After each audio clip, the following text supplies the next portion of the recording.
नमस्कार। सृजन आईएएस के ऑनलाइन प्लेटफॉर्म में आपका स्वागत है। आज हम पढ़ने जा रहे हैं आंग्ल फ्रांसीसी संघर्ष के बारे में। इसे कर्नाटक के युद्ध के नाम से भी जाना जाता है। कुल 3 युद्ध हुए हैं और ये बहुत ही महत्वपूर्ण युद्ध हुए हैं। अंग्रेजी कंपनी और फ्रांसीसी कंपनियों की बात है तो अंग्रेजी और फ्रांसीसी कंपनियां जो हैं ये भारत में आई तो थी व्यापार के लिए, लेकिन आगे चल के अनिवार्य रूप से ये भारत की राजनीति में उलझ गई और इनके मध्य लगभग 20 वर्षों तक संघर्ष चला। और इस लंबे संघर्ष में फ्रांसीसी जो कंपनी थी वह अंतिम रूप से टूट गई। इन युद्धों ने कुल 3 युद्ध हुए तो इन युद्धों ने सदा के लिए यह तय कर दिया कि भारत के जो स्वामी हैं वे अंग्रेज होंगे, अंग्रेज ही राज करेंगे भारत में, ना कि फ्रांसीसी। इसी कारण से इन युद्धों का बहुत ज्यादा महत्व है। इस समय हम देखें तो हैदराबाद में शासन था निजाम उल मुल्क आसफ जहां का। तो निजाम उल मुल्क जो है वह उपाधि थी किसकी? आसफ आसफ जहां की। आसफ जहां जो थे वो निजाम थे। एक्चुअल में क्या है कि यह इंडिया का दक्षिण वाला हिस्सा, तो ये कोरोमंडल तट हो गया। कोरोमंडल तट और इसके पीछे की भूमि जो कहलाती थी जो कर्नाटक, तो ये निजाम के अधीन ही आता था। और ये सारा का सारा क्षेत्र जो है ये था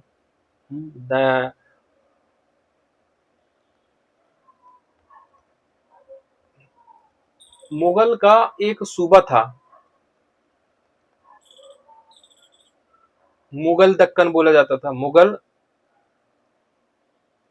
ये मुगल दक्कन था जो कि मुगलों का एक सूबा था। और यहाँ का सूबेदार जो है वह निजाम कहलाता था। और इसी के अधीन आता था कर्नाटक। इसी के अधीन आता था क्या? कर्नाटक आता था। और कर्नाटक में कौन होता था? ये सूबेदार। और इसके अधीन होता था नायब सूबेदार। और इसी नायब सूबेदार को यहाँ पर बोला जाता था क्या? इन्हीं को बोला जाता था नवाब। इसको बोला जाता था नवाब।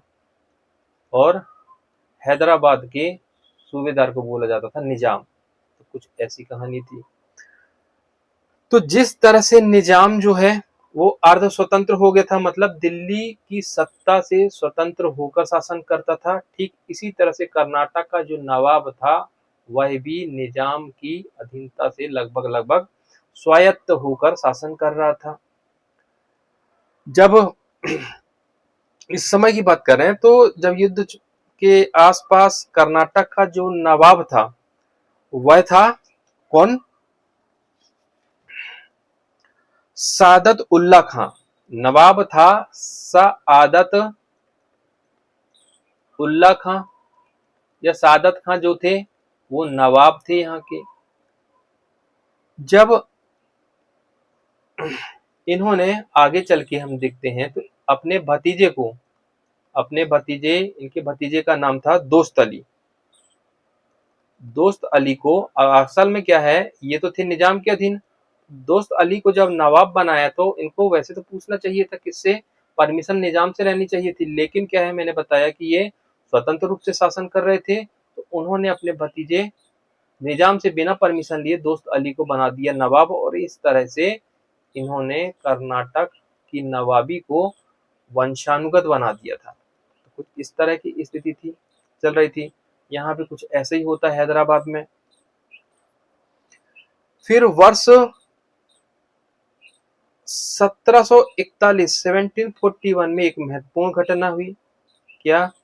वो ये थी कि 1741 में यहाँ पर मराठा आक्रमण होता है। मराठा आक्रमण होता है कर्नाटक में। और इस युद्ध में मराठों ने दोस्त अली को मार दिया। दोस्त अली के बाद यदि उत्तराधिकार के रूप में यदि देखा जाए तो एक व्यक्ति बचते थे जो कि इनके थे दामाद। उनका नाम था चंदा साहिब। चंदा साहिब था, लेकिन इन्होंने चंदा साहिब को कैद कर लिया। चंदा साहिब को कैद, मराठों ने दोस्त अली को मार दिया और चंदा साहिब को कैद कर लिया। तो कुछ इस तरह की स्थिति थी। यहाँ पर कर्नाटक में उस समय की बात की जाए तो बड़ी ही अचरज स्थिति थी, अवस्था फैली हुई थी, लेकिन इनको फ्रांसीसी अंग्रेज कंपनी को इससे कोई मतलब नहीं था, अपने व्यापार में ये लगे हुए थे। एक बात और कि फ्रांसीसी और अंग्रेज जो कंपनी स्वभावतः एक दूसरे के शत्रु की तरह व्यवहार करती थी और शत्रु थी भी। वो इस तरह से कि यूरोप में यदि फ्रांस और इंग्लैंड के बीच में युद्ध होता था तो दुनिया के किसी भी कोने में यदि ये दो कंपनियां होती थी तो आपस में लड़ाई झगड़ा चालू कर देती थी, झड़प होने लगती थी, एक दूसरे के ऊपर ये अटैक करने लगती। तो इस तरह का इनका नेचर था। और भारत में भी हमें युद्धों में शुरुआत में यही दिखाई देगा। दो युद्ध तो कुछ ऐसे ही हुए थे कि युद्ध जो थे वो यूरोप में इनके बीच होने वाले जो युद्ध थे उनके ही विस्तार थे। तो यहाँ पर हमने देखा कि कुछ इस तरह का घटनाक्रम हुआ। ठीक इसी तरह से हम देखें कहां पर,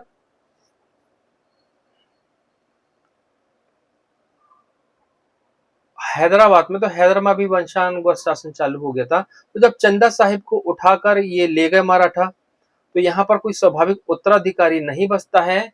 तब होता क्या है, एक बहुत ही इम्पोर्टेंट कैरेक्टर की एंट्री होती है कि निजाम ने, हैदराबाद का जो निजाम था उसने चंदा साहिब को उठा के लेगा मराठा, तो अपने निकट संबंधी अनवरुद्दीन अनवरुद्दीन को बना दिया कर्नाटक का नवाब। तो ये नाम याद रखें, अनवरुद्दीन ये आते हैं। आगे चल के इनकी भी एंट्री होगी, चंदा साहिब। तो जब ये छूट के आएंगे तब इनके मध्य होगा क्या, सत्ता के लिए संघर्ष, और यहाँ पर एंट्री करने का अवसर मिलेगा अंग्रेजी कंपनियों को। तो बात करते हैं आगे।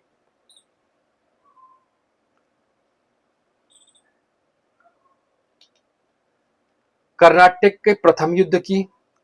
तो प्रथम युद्ध का जो वास्तविक कारण था वह था 1740 में यूरोप में ऑस्ट्रियाई उत्तराधिकार का युद्ध। तो यूरोप में ऑस्ट्रियाई उत्तराधिकार का युद्ध चालू हो गए थे। किसके बीच में? फ्रेंच कंपनी और इंग्लिश कंपनी के बीच में। तो मैंने आपको बताया इनका नेचर कुछ ऐसा था कि यूरोप में कहीं भी यदि इनके मध्य युद्ध चालू हो जाए तो दुनिया के किसी भी कोने में यदि ये दो कंपनियां अस्तित्व में हैं तो ये भी लड़ाई चालू कर देती थी। तो बस इसी उत्तराधिकार के युद्ध का एक्सपेंशन था प्रथम कर्नाटक युद्ध, विस्तार था इस युद्ध का, जिसमें इंग्लैंड और फ्रांस खुद को विपरीत खेमे में पाया। तो पहल जो है वह चालू की गई थी अंग्रेजों की तरफ से। हुआ क्या था कि अंग्रेजों का एक कमांडर था बार्नेट। बार्नेट ने क्या किया कि इसके नेतृत्व में अंग्रेजी नौसेना ने कुछ फ्रांसीसी जलपोत पकड़ लिए। तो इसके ऑर्डर से फ्रांसीसी जलपोत को पकड़ लिया गया। इस समय जो फ्रांसीसी गवर्नर था वो था डुप्ले। तो डुप्ले जाते हैं कर्नाटक के नवाब के पास, उनसे फ्रांसीसी जो जलपोत हैं, उनके जहाज हैं, उनकी सुरक्षा की याचना करते हैं। कुछ यहाँ पर आदेश भी दिया होगा उन्होंने, कर्नाटक के नवाब ने, लेकिन अंग्रेजों ने उसको इग्नोर किया, कोई ध्यान नहीं दिया। तो फिर डुप्ले ने आगे चल के क्या किया, खुद ही इनसे लड़ने का बीड़ा उठाया। तो मॉरिशस के फ्रांसीसी गवर्नर, मॉरिशस भी इनका साम्राज्य था, तो वहां के फ्रांसीसी गवर्नर ला बोर्डोने को इन्होंने हेल्प के लिए बुलाया। तो बूडोने जो हैं वो 3000 सैनिकों के बेड़े के साथ कोरोमंडल तट पर पहुंचे और उन्होंने मद्रास पर अधिकार कर लिया। तो फिर इसके बाद अंग्रेज जो हैं फिर नवाब के पास जाते हैं अपनी रक्षा के लिए कि फ्रांसीसी ने मद्रास पर अधिकार कर लिया है। मद्रास इनको पट्टे पे मिला था। तो कुछ इस तरह की घटना होती है। तो नवाब जो हैं वो इनके बीच में हस्तक्षेप करते हैं। तो यहाँ पर डुप्ले जो है वो थोड़ी सी कूटनीति खेल जाते हैं। डुप्ले कहते हैं, अरे महाराज, हमने मद्रास आपके लिए ही तो जीता है, मद्रास पर अधिकार कर लें और हम आपकी आपकी हैंड ओवर कर देंगे मद्रास को। तो कर्नाटक के जो नवाब हैं उस समय तो कुछ नहीं बोला जब मद्रास पर अधिकार कर लिया। अच्छा, एक घटना और होती है, वो ये कि होता क्या है कि डुप्ले ने जब लाबूडे ने मद्रास पर अधिकार कर लिया तो उस जो लाबूडे है उसकी इच्छा थी कि अंग्रेजों से क्या किया जाए कि फिरौती मांगी जाए, अच्छी बड़ी रकम मांगी जाए और मद्रास लौटा दिया जाए। लेकिन डुप्ले इसके लिए तैयार नहीं था। उसके बाद भी लाबूडो ने जो है उन्होंने बहुत बड़ी रकम ली, 40,000 पौंड के आसपास जो है रकम वो वसूली और जो मद्रास है वो उसको दे दिया, वापस कर दिया अंग्रेजों को। लेकिन डुप्ले तैयार नहीं था, इसलिए मद्रास पर उसने क्या कर दिया, आक्रमण कर दिया और मद्रास को पुनः अधिकृत कर लिया, उसमें कब्जा कर लिया। तो फिर जब बीच में आते कर्नाटक के नवाब तो उनको ये बोलते हैं कि मद्रास पर अधिकार करके हम इसे आपके ही सुपुर्द कर देंगे। लेकिन बाद में देखा जाए तो डुप्ले ने मद्रास उसके हैंड ओवर नहीं किया था। तो इससे नाराज होकर अब अनवरुद्दीन है इनसे युद्ध करेगा, फ्रांसीसी से। तो जो युद्ध होता है तो वो कहलाता है सेंट थॉमे युद्ध। तो जितने भी युद्ध हुए, 3 कर्नाटक युद्ध हुए, कर्नाटक के 3 युद्ध होते हैं। उन युद्धों में सबसे पहला जो महत्वपूर्ण युद्ध है वह है सेंट टोमे का या सेंट थॉमे का युद्ध ही है। तो ये फर्स्ट इंपॉर्टेंट बैटल है बिटवीन इंग्लिश एंड फ्रेंच। तो ये हुआ था 1748 में। तो इसमें कैप्टन पैराडाइज के अधीन एक छोटी सी फ्रांसीसी सेना थी जिसमें 230 फ्रांसीसी और 700 भारतीय थे। ये महत्वपूर्ण नहीं, बस इतना समझें कि फ्रांसीसी सेना थी वो बहुत ही छोटी थी, 1000 भी नहीं हो पा रहे थे पूरे। और वहीं अनवरुद्दीन की जो सेना है, कर्नाटक के नवाब अनवरुद्दीन हैं, उनकी सेना थी महफूज खां के नेतृत्व में और इसमें से 10,000 भारतीय सेना। इसको इन्होंने पराजित कर दिया। तो ये बहुत ही महत्वपूर्ण युद्ध माना जाता है। वो इसलिए माना जाता है क्योंकि इस युद्ध ने एक तो यह सिद्ध कर दिया कि भले छोटी सेना हो लेकिन वह अनुशासित हो। तो वो जो सेना है वो बहुत बड़ी मध्यकालीन या मध्यकालीन बोलेंगे, भारतीय जो सेना उस पर भारी पड़ सकती है। तो ये बहुत महत्वपूर्ण विजय थी। अपने से 10 गुना बड़ी सेना को इस सेना ने हरा दिया, फ्रांसीसी सेना ने। और साथ में यहाँ पर नौसेना है उसकी श्रेष्ठता भी सिद्ध हो गई। और इस विजय से जो है डुप्ले उसका कॉन्फिडेंस बहुत ज्यादा हाई हो गया और इसी वजह से आगे चल के देखें तो इसने तय किया कि अब जब जब कभी भी भारतीयों के मध्य यदि राजाओं के मध्य आपस में कोई झगड़ा होगा तो उसमें इंटरफेयर करके राजनीतिक लाभ उठाया जाना चाहिए करके। तो ये तो युद्ध हो गया। लेकिन जो कर्नाटक का प्रथम युद्ध था वह युद्ध अचानक से समाप्त हो गया। किस वजह से? क्योंकि यूरोप में युद्ध था, यूरोप में ऑस्ट्रिया के उत्तराधिकार का युद्ध था, उसी का विस्तार था। और जब यूरोप में एला शॉपेल की संधि हुई 1748 में, जब एला शॉपेल की संधि हुई तो ये ऑस्ट्रिया का उत्तराधिकार का युद्ध समाप्त हो गया। इसके कारण कर्नाटक का प्रथम युद्ध भी समाप्त हो गया। तो याद रखें इसमें इसके कुछ महत्वपूर्ण फैक्टर जो एग्जाम में पूछे जाते हैं कि कर्नाटक का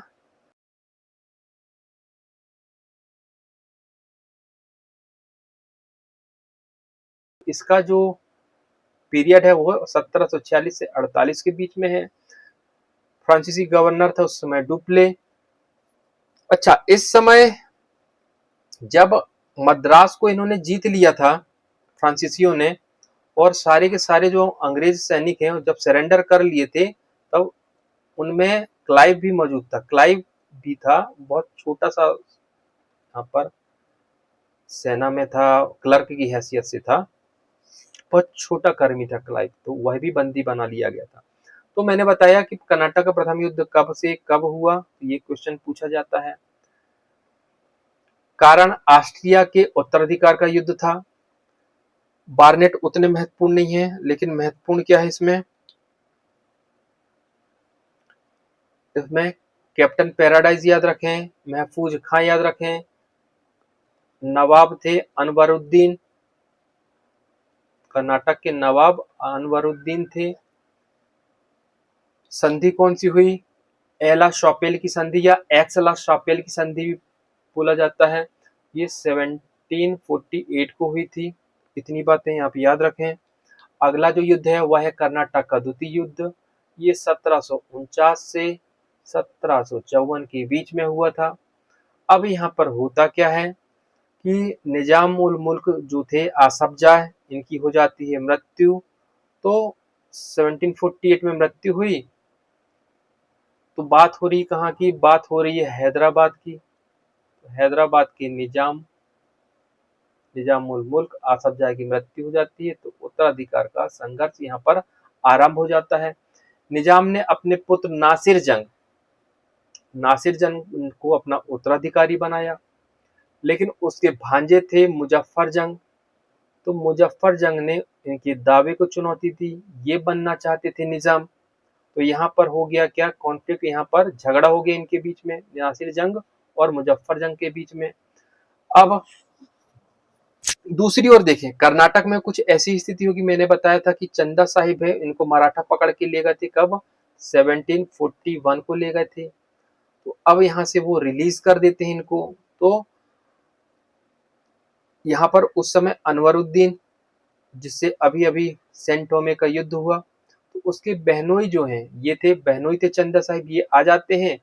अब इनसे विवाद चालू हो जाता है, क्योंकि उस समय देखा जाए जब दोस्त अली को मार दिया गया था और चंदा जब मार दिया गया, तो उसके स्वाभाविक रूप से उत्तराधिकारी चंदा साहिब ही होते कर्नाटक के नवाब के तौर पे, लेकिन इनको मराठा ले गए थे।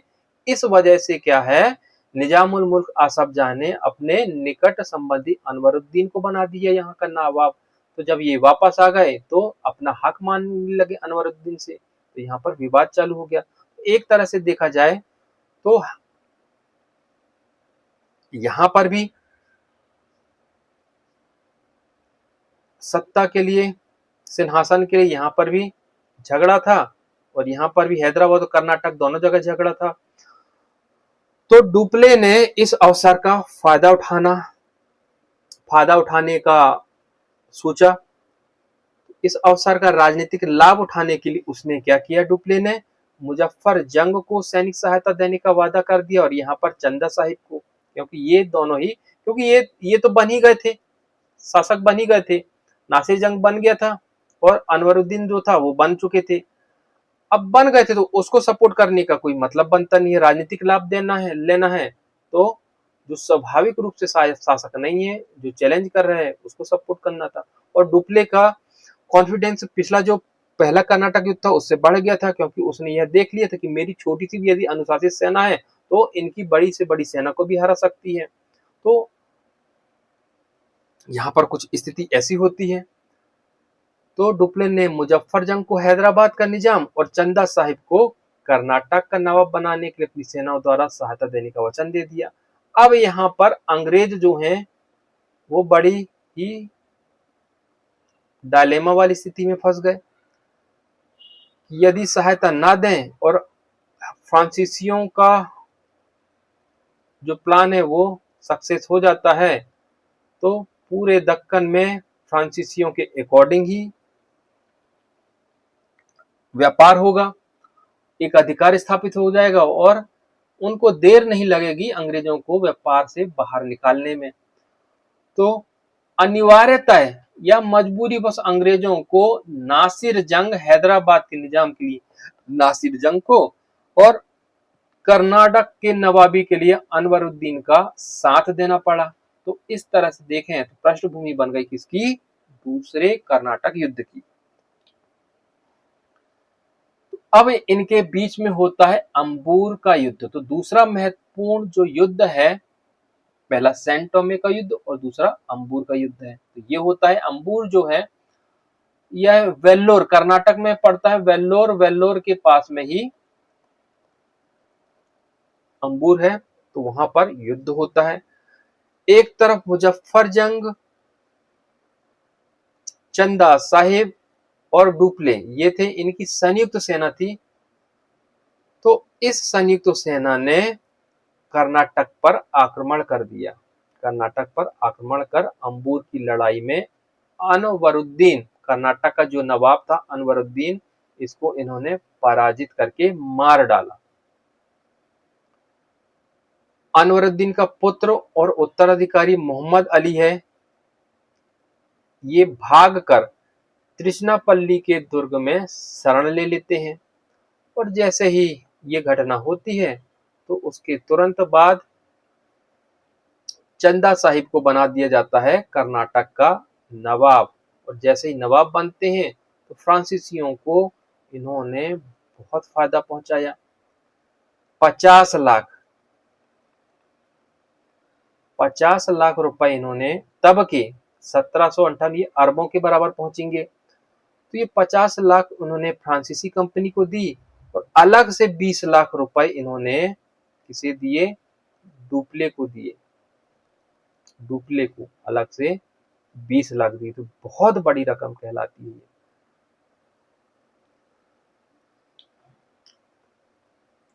फिर नासिर जंग ने भी आगे चल के हम देखें तो अंग्रेजों की सहायता से 1750 में कर्नाटक पर आक्रमण कर दिया। हैदराबाद का जो निजाम था नासिर जंग, इसने कर्नाटक पर आक्रमण कर दिया और जो संयुक्त सेना थी चंदा साहिब, मुजफ्फर जंग और फ्रांसीसियों की, उसको पराजित कर दिया। ये बहुत बड़ी घटना थी। लेकिन किस्मत को कुछ और ही मंजूर था। जीतने के बाद भी नासिर जंग की सेना ने स्वयं विद्रोह कर दिया और इसमें नासिर जंग मारा गया। और तुरंत फुरंत फ्रांसीसियों ने मुजफ्फर जंग को निजाम बना दिया। तो डुप्ले ने तुरंत मुजफ्फर जंग को निजाम बना दिया। और मुजफ्फर जंग ने एक प्रार्थना की, इनसे रिक्वेस्ट की कि फ्रेंच सेना की एक टुकड़ी जो है, बुस्सी है, एक कमांडर थे इनके, बुस्सी की अध्यक्षता में हैदराबाद में तैनात कर दी जाए। तो तैनात कर दी गई। तो एक चीज ये होती है।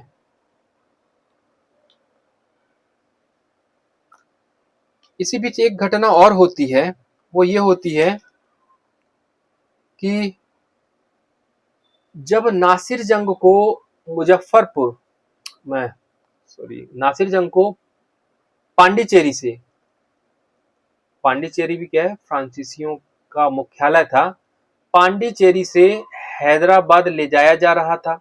अंबूर क्या है, उसी इसी के आसपास है, जिंजी नदी किनारे ये युद्ध हुआ था। तो उसके बाद ये पांडिचेरी आ गए थे। पांडिचेरी से हैदराबाद ले जाने के लिए एक काफिला चलता है, बुस्सी की अध्यक्षता में बुस्सी ले जाता है। तो रास्ते में ही नासिर जंग की हत्या कर दी जाती है कुछ लोगों के द्वारा। कहा जाता पठान थे कुछ, पठानों ने इसकी हत्या कर दी। लेकिन बुस्सी ने तुरंत अपनी दूरदर्शिता दिखाई और उसने क्या किया कि इसके एक और बेटे थे, एक बेटे थे नासिर जंग के,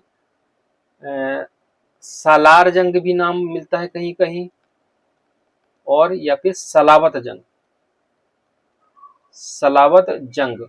तो इसको तुरंत तुरंत में निजाम बना दिया। तो ये ठीक काम किया।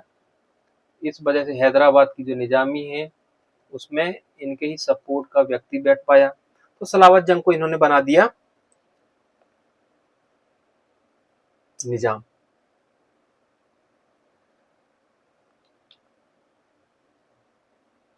तो हमने देखा कि जब युद्ध हुआ, हमने क्या देखा कि इन्होंने अंबूर अंबूर की लड़ाई में अनवरुद्दीन को पराजित करके मार डाला। उसका जो बेटा था मोहम्मद अली, वो त्रिचनापल्ली के दुर्ग में शरण ले ली। अच्छा, जब शरण ले ली त्रिचनापल्ली में, तो अब क्या करते हैं ये चंदा साहिब, अर्काट शेष भाग है जो कर्नाटक का, उसकी राजधानी अर्काट को बनाकर शासन प्रारंभ कर देते हैं। अर्काट को राजधानी बनाई, अर्काट या फिर अर्काट, ये क्वेश्चन में जाता है राजधानी किसको बनाई थी, अर्काट को राजधानी बनाई गई थी। तो अर्काट को राजधानी बना के शासन चालू कर देते हैं। लेकिन अब पूरी तरह से कर्नाटक पर अधिकार स्थापित करना है तो त्रिचनापल्ली को दुर्ग का जो दुर्ग है उसे जीतना भी जरूरी था, और मोहम्मद अली है इसको भी खत्म करना भी इनके लिए जरूरी हो गया था। तो फ्रांसीसी और चंदा साहिब जो हैं वो मोहम्मद अली को त्रिचनापल्ली के दुर्ग में जो शरण लिया था उसको हराने के लिए और दुर्ग पर अधिकार करने के लिए वहां पर घेरा डाल देते हैं। लेकिन ये दोनों मिलकर भी त्रिचनापल्ली के जो दुर्ग है उसको जीत नहीं पाते हैं।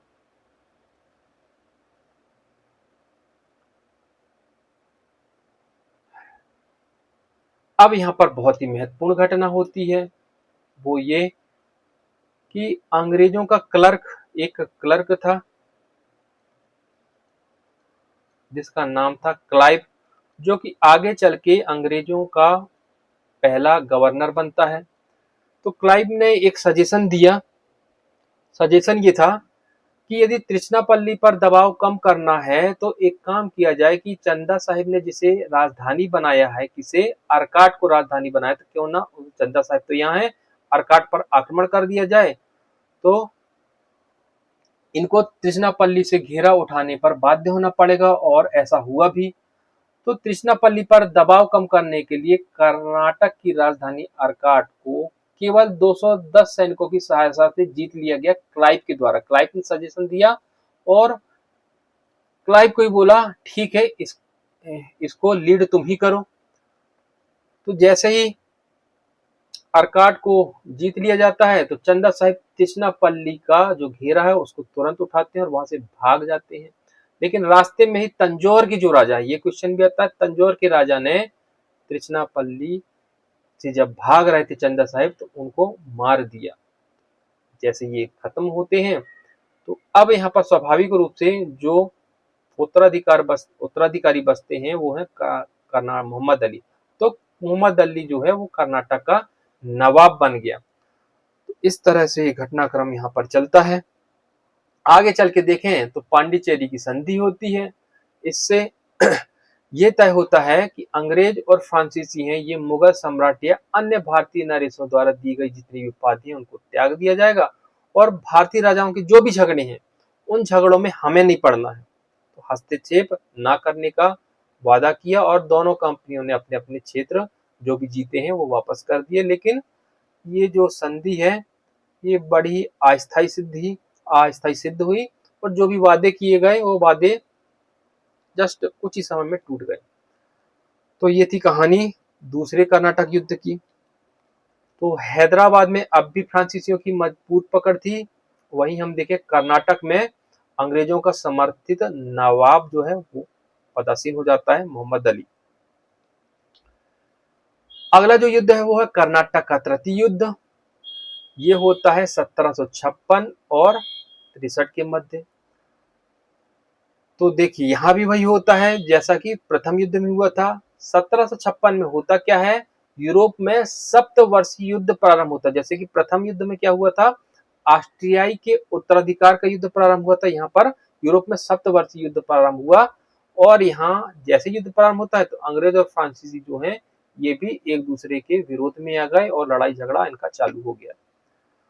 1757 से ये एक दूसरे पर आक्रमण करना चालू कर देते। लेकिन महत्वपूर्ण जो युद्ध है या युद्ध का वास्तविक आरंभ बोले वो 1758 में होता है। ये तब होता है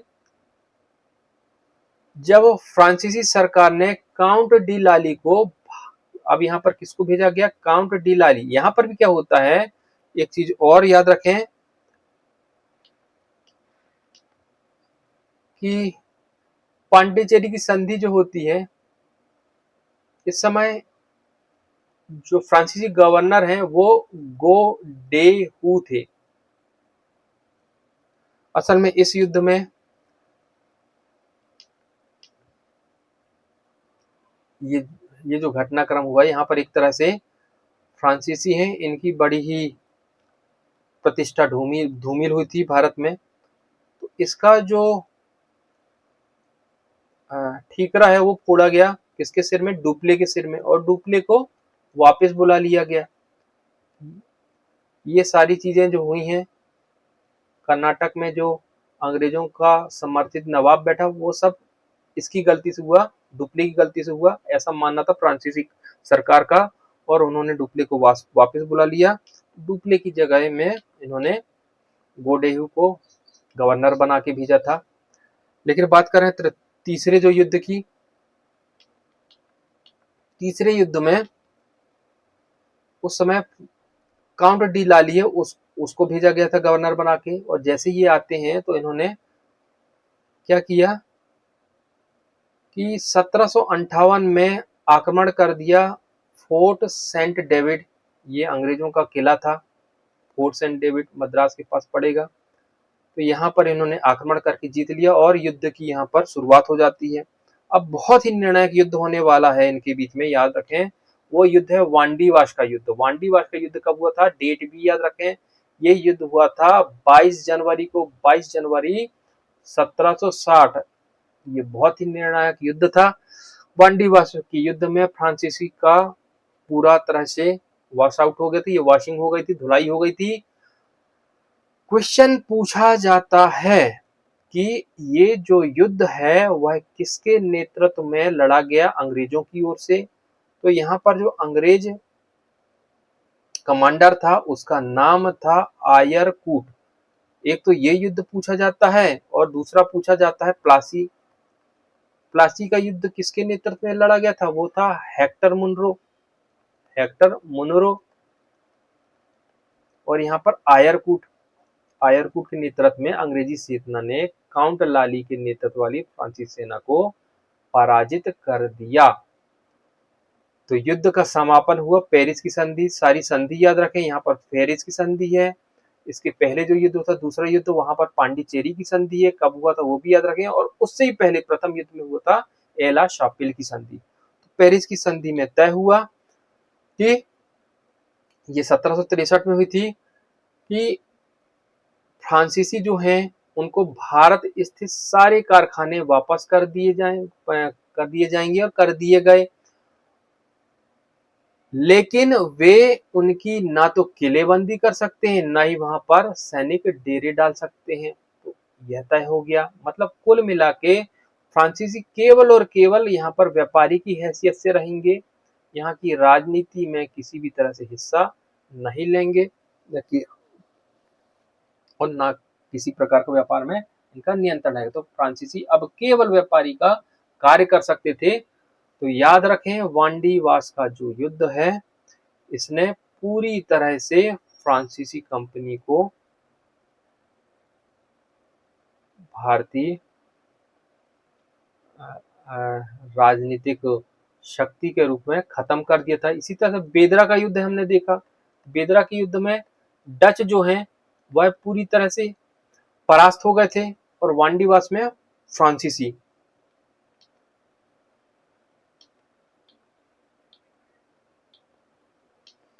इतनी चीजें हमें याद रखनी है। इस तरह से ये टॉपिक खत्म होता है।